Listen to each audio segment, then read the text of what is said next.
Hey guys, Donat here. So, patch 1.0.4. Hello, sexy!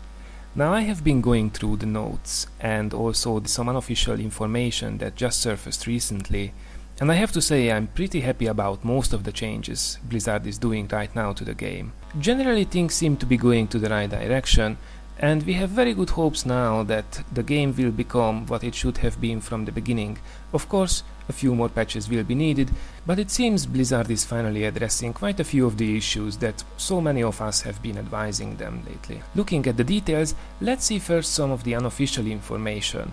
Now recently there have been quite a few posts on the DiabloFans.com website. It seems Blizzard is just about to roll out some additional PVE content in form of so-called Paragon levels. These levels will be achievable after the normal 60 character levels, and they will be granting additional magic find and gold find to the characters who achieve them. To be honest, I very much hope that this is indeed true and that it will be part of the new content, because I have been waiting for something like this since I first did hear about champion levels in one of Crip's videos.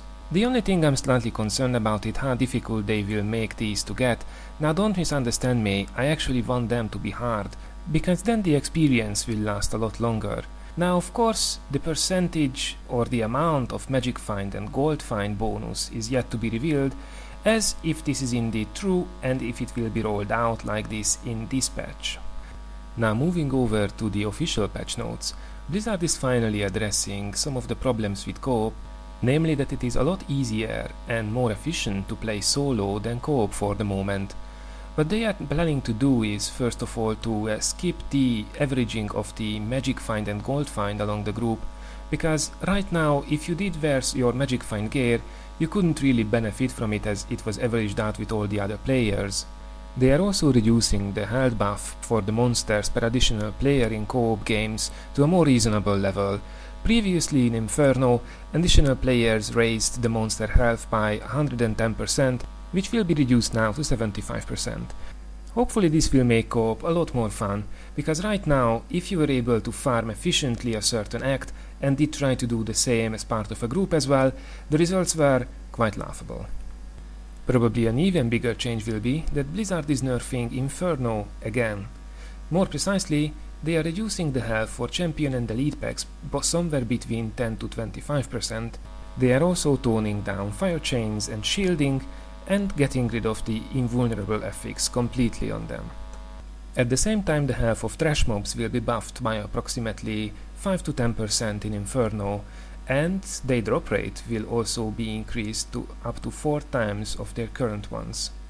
They are also addressing some of the more difficult trash mobs, like skull cleavers. I mean, really? Were they really that much difficult? I mean, I don't know. I'm happy that they are increasing the health for the normal mobs by a bit, and that they are increasing their drop rate, because this will further promote to play the content rather than just playing a small part of it. At the same time, I really don't want Inferno to become a joke, because then what will be the goal of the game? Along the same lines, enrage timers are now history for all mobs except bosses. And if all of this still wouldn't be enough, champion and elite packs won't heal back up now after you died. It is very clear that the main goal of Blizzard with all these changes is to make progressing and farming a lot more easier for the larger public. At the same time, I really hope they don't overdo it. Speaking about nerfing, they are finally nerfing something that will be uploaded by quite many people, the repair costs. For high-end items, the cost will be reduced by about 25%. I didn't think this was that much of an issue, but I know it was quite painful for quite many, so I'm quite sure this will have a good reception. It is also very nice to see that Blizzard is finally addressing one of the big problems of the game, the simple fact that most of the rares are shit. This was exceptionally the case for weapons, because the lower item level ones had no chance to end up anywhere else than at the vendor. Now the way Blizzard tries to fix this thing is that they are now allowing level 61 and 62 items to roll as high as the level 63s, meaning they can get just as good rolls. Translated, this means that even if you find a level 61 weapon, its DPS could be one of the better ones. On top of all of this, they will make two-handers stronger, and they will have a lot more stronger affixes to compensate for the lack of an offhand. Now this will certainly not fix all the issues with the farming, but is definitely one step into the right direction. Regarding legendaries and changes in 4 classes, we will be having a look at them a bit more into detail in a few seconds. Let's just say, however, that finally it seems that Blizzard is much more keen on buffing things than nerfing them, with a few exceptions of course. Hopefully, we will see a lot of fun builds coming up after the patch. Now let's have a look at everyone's favorite part, the legendaries. It's really nice that finally they are taking on this one, because so far most of the legendaries were completely worthless. Now the way they are improving them, they are actually doing quite a few things. First of all, legendaries won't cap out at eye level 62 anymore. Finally we will see the first eye level 63 ones. Also, they are changing the way all the affixes are rolling out. Until now, only the first affix was at the same level as the item itself, and all the other affixes rolled out later were at a more lower level. Now they did this to make sure that the level is not overpowered. Well, they certainly succeeded with that. As from now, all the affixes will be rolled out at the item's level, finally solving this issue. They are also introducing quite a wide variety of new affixes. There will be also some items which will heavily support one of the more interesting builds, at least in Blizzard's terms. For example, the ranged barbarian or the melee wizard will receive some incredible damage bonus for their main skills. Last but not least, they are definitely aiming to make all of these items a lot more powerful. I mean, just look at this weapon. 200% critical damage increase and the socket, and almost 100% chance for up to 10,000 damage over 5 seconds? Holy cow! At the same time, there are some really important things to consider here. First of all of this will only apply to the items that are dropped after the patch. Everything else, everything that's in your stash, will not be changed. So if you have some legendaries stacked up, just because you were waiting for this patch, I imagine it's quite a slap in the face, so get rid of those items, because in a few days they will be even more worthless. Now if you have been tricky and been stacking up on legendaries without identifying them, I'm afraid I have some bad news for you. Those won't be affected as well. At the same time, if you are the happy owner of some legendary crafting plans, good thing is you won't have to have a new one.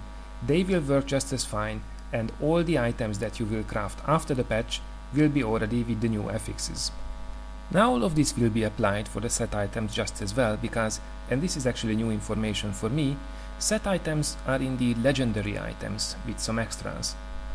Now lastly, we will see of course a lot of new legendaries as well, and also the visual are enhanced for quite a few.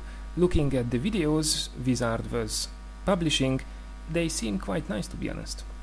Now all of this sounds pretty nice, so I guess after the patch it's put on that magic find gear and let's go farming. Lastly, let's have a look at the more important changes for all of the classes. We will start off with the wizard because it's my personal favorite. So the changes they are doing is mostly buffs. Unfortunately we do get quite a big nerf as well, and to be honest it's not a big secret which one it is. Yes, it is indeed the critical mass build. Now they are not nerfing critical mass itself, they are however nerfing energy twister, because they know very well that this is the main skill which is used to proc critical mass. Now currently the proc efficiency of energy twister was 0.25%, and this will be basically cut into half to 0.125. Now this hopefully doesn't destroy the build completely, however you will definitely need a lot more critical chance to make it worthwhile. Of course we have to see it after the patch for ourselves. Now the good news is, this is actually all of the nerfs, and we receive quite a few buffs. Probably most important one will be, they are buffing the Hydras. That's right, to everyone's surprise they are not nerfing Venom Hydra, but they are buffing all of the others. On the screenshot you can see the percentages, and it looks actually pretty nice. Hopefully Venom Hydra will not be the only choice Wizards will use. Personally, I'm not really thrilled, because to be honest, I'm really sick of kiting. They are also buffing Meteor and Arcane Torrent by quite a bit. Now Meteor is an interesting one because it also procs critical mass, so maybe it will be a better one now than Energy Twister. We will have to see after the patch. Going over to the monks, I have some really good news. One with everything is not getting nerfed. Hey, what a surprise! Well, they are actually making a note about it, because they know that it's used by pretty much 100% of all of the monks. However, they finally understand that nerfing it would just piss off so many people who have spent their time and money, probably, to build up their gear, so they are leaving it, at least for the moment, as it is. At the same time, they are buffing quite a few underused skills for the moment. Exploding Palm, 7-Strided Strike, and Wave of Light are all getting a major damage boost. Demon Hunters don't have to worry too much either. Their favorite Hungering Arrow is not getting nerfed. However, Entangling Shot, Evasive Fire and Grenades are getting buffed to hopefully be able to compete with Hungering Arrow. Now I don't know if this will be the case, but it's definitely nice to see a damage increase for them. The same goes for Elemental Arrow as well, which remains the same, will however becoming some competition from Chakram and Cluster Arrow, as they are getting some damage buff as well. However, as it seems, these increases will not be as drastic as some of the others. And the list of buffs is not over yet. There is a major one. Rain of Vengeance, currently doing 75% weapon damage for 5 seconds. Now this will be, with the new patch, 715% weapon damage over 5 seconds. Now there is a difference between the wording for 5 seconds or over 5 seconds. However, as stated by Blizzard previously, they are actually changing the wording for these ones, so the effect is described as it actually is in the game. So yes, this is quite a big increase. Last but not least, Sentry is joining the list of buff skills as well, doing now double damage after the patch. Barbarians will have their fun of all these buffing as well. Bash and Cleave get buffed a bit, which is probably not that exciting. What sounds better, however, that Hammer of the Ancient, Seismic Slam, Rend and maybe Whirlwind are getting some nice damage bounce. Who would have thought that they are making Whirlwind even better? Hopefully this means that Whirlwind Barbarians, efficient ones, don't have to be millionaires as well. Further good news is that despite the popularity of Frenzy, Battle Rage or Sprint, they are not getting nerfed or touched at all. Lastly, we are finishing off with the so much disliked Witch Doctor. Now there is a lot going on with this class, and it was really needed as well. One of the more important changes are that they will be touching the mana regeneration rate, more than doubling it from 20 to 45 mana per second. They are also redesigning Vision Quest, decreasing its regeneration to 30% for 5 seconds. However, it seems it will be able to last longer this time. We will have to see how this one goes. Probably great news for all Witch Doctor lovers is that pets are getting buffed. Zombie dogs, for example, will be a lot more durable in Inferno. Their survivability will largely depend on the gear of the actual Witch Doctor, as both life, armor and resistances are taken into consideration. They are also improving the casting time for quite a few originally quite slow Witch Doctor skills. Plus, Fire Bats, Firebomb, Acid Cloud and other skills get a plain out damage output increase. Zombie Bears and Splinter Darts on the other hand remain as they are without getting nerfed. Hopefully, all these changes will help the Witch Doctor class to become at least as popular as all the other ones.